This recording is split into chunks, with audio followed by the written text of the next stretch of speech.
In this video, we're going to talk about the paper called A Multiscale Approach for Whole Slide Image Segmentation for 5 Tissue Classes in Urothelial Carcinoma Slides.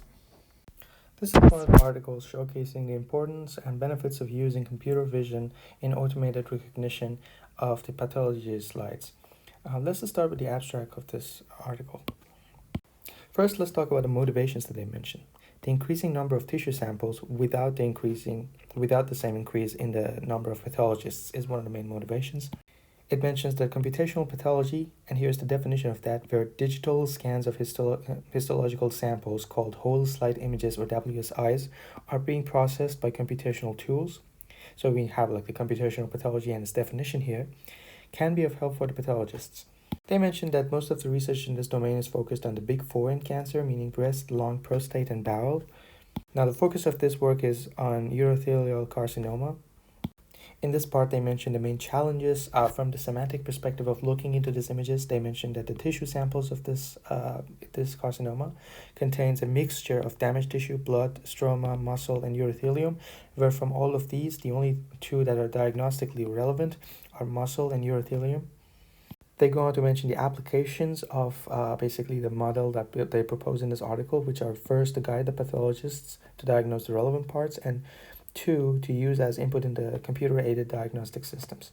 They mentioned that in general there has been little work done on the segmenting tissue types, and especially for the urothelial carcinoma. So in this work, they're going to focus on a multiscale recognition using convolutional neural networks.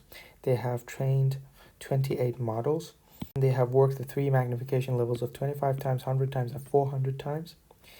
And they've been working on 32 whole slide images.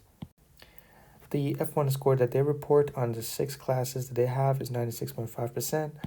And they mentioned that the multiscale models are doing better than the single scale models. So they're kind of demonstrating or claiming the benefits of having some sort of a pyramid approach.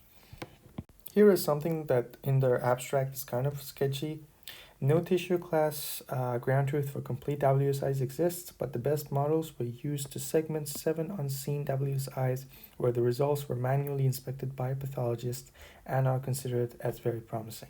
So I'm not sure what exactly they mean here, but yeah, that's probably not the best way of ending an abstract. The introduction starts with them talking about the bladder cancer as being very important, and especially it's a special type of urothelial carcinoma, focusing on things such as the recurrence of this type of cancer and things like that to indicate that this task that they're trying to address in this work is practically very important. That kind of summarizes these parts of the article, and then the paper starts talking about what exactly they propose. So this paper proposes, let's zoom in a little, an automatic method for classifying the whole slide image tiles from urothelial carcinoma cases into these 6 classes: urothelium, stroma, muscle, damaged tissue, blood, and background. And note that they mentioned that they use different magnification scales. In other words, they have a pyramid approach. To understand what exactly we mean in terms of like the semantics of the images, here are several examples of these images. So there's the 25 times magnification, 100 times, 400 times magnification for this class, and this class, this class, this class, this class, and this class. And we can see that there are substantial differences in terms of the image content in these. Let's continue reading. The one sentence that kind of sheds light on the importance of this work is this part, that a system for segmenting urothelial carcinoma WSIs into each tissue class does not exist. That is what they propose.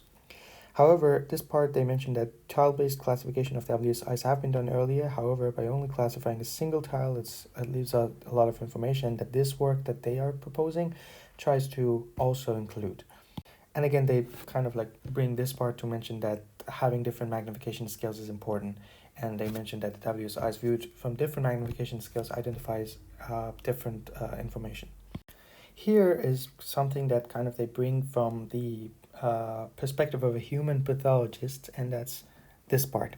They mentioned that low magnification of 25 times shows global context, and then 100 times is going to help detecting nuclear polarity, and 400 times can reveal more information such as mitosis, shape, size of the cells, and things like that.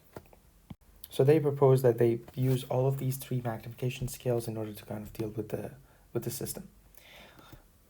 which in my opinion doesn't necessarily indicate the intuitive effectiveness of a pyramid approach, because you are passing that information not to like a human vision system, but you are actually passing it to a computer, and there might be better ways to do that. But it also doesn't refute it, so having a pyramid approach might actually be beneficial in this system. Let's talk about the related works. So whole slide images are very big, so we have gigapixel whole slide images. And what they mention is that going through a pixel-wise classification, even though it's could be pretty fine-grained in terms of the output results, it's gonna be difficult and time-consuming.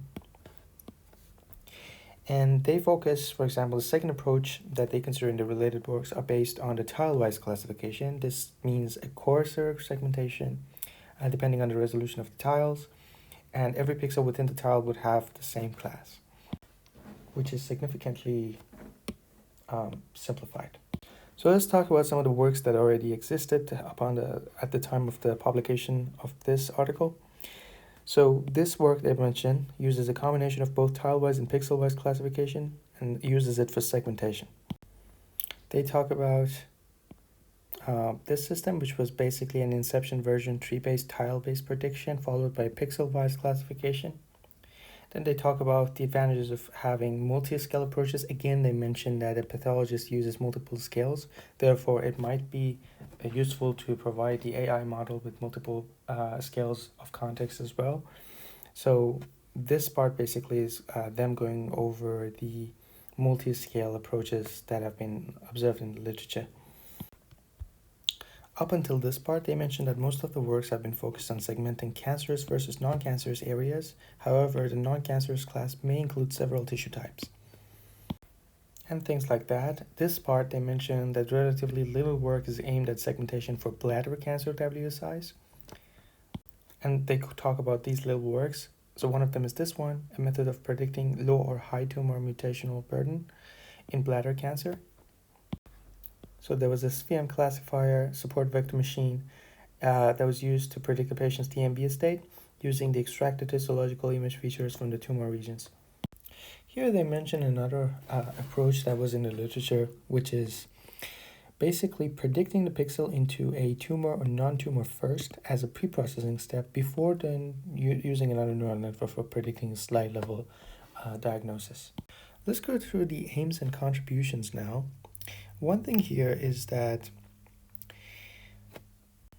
they're mentioning of this work, which presented a method based on CNNs for classifying this time tiles, so the focus is on tiles, of WSI, again the same task of urothelial carcinoma, into 6 classes as shown in figure 1.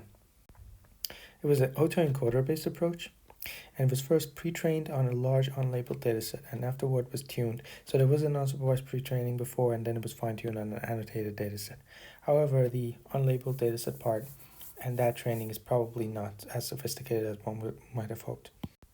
Now the main contribution of this paper is what? So the authors of this paper mentioned that the main contribution is to combine images from different scales. So having this pyramid approach is a significant contribution that this work mentions.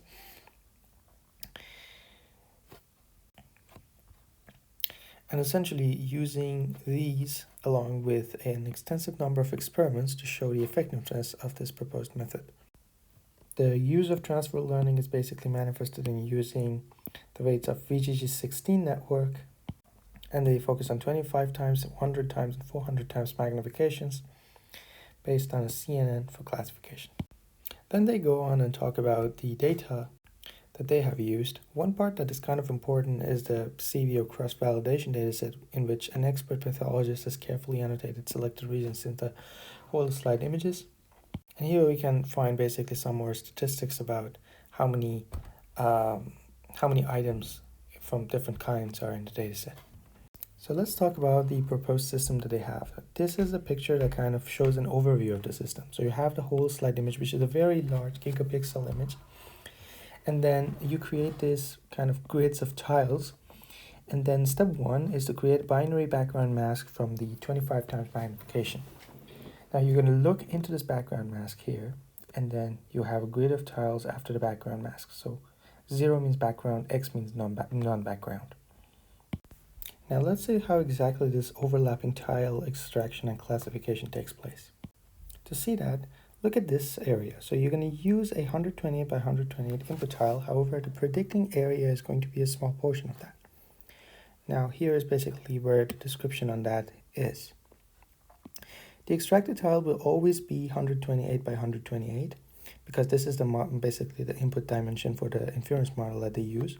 However, the prediction only holds for a smaller area within the tile, typically 8 by 8 pixels in the center.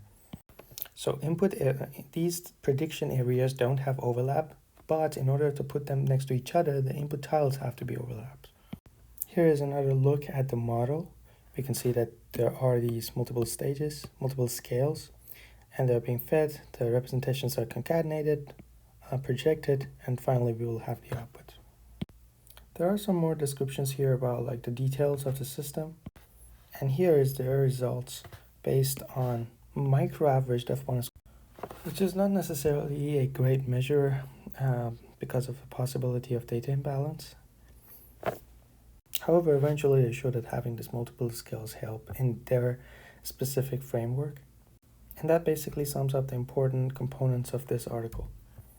The article continues, but I'm going to stop right here and allow you to read the rest of it if you want. Thank you so much.